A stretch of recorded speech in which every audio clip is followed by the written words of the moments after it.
Le bouddhisme, c'est une philosophie, le bouddhisme tibétain en plus, parce que dans ce film, c'est le bouddhisme tibétain.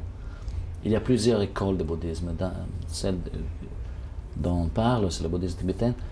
C'est une philosophie extrêmement sophistiquée et complexe. Et je suis encore en train de m'émerveiller, de m'étonner du fait que dans un pays si lointain et si isolé, sur le toit du monde à 5000 mètres, ces montagnards dont les robes sentent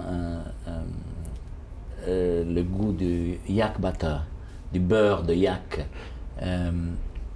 en même temps, de l'autre côté, soient si sophistiqués, soient étaient capables de créer une logique, une dialectique d'une incroyable sophistication. L'indépendance fait que le Dalai Lama dit, comme dans le corps humain, le cerveau ne peut pas vivre sans le cœur ne peut pas vivre sans le foie, et le foie sans les poumons, c'est-à-dire tout est interconnecté, tout est lié.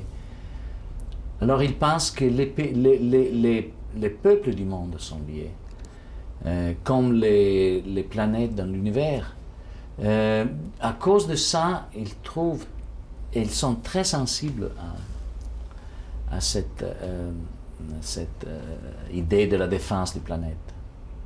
Je crois, je suis un des metteurs en scène qui ne sont pas hollywoodiens, qui essayent de faire un pari avec Hollywood sans du tout être financé par Hollywood.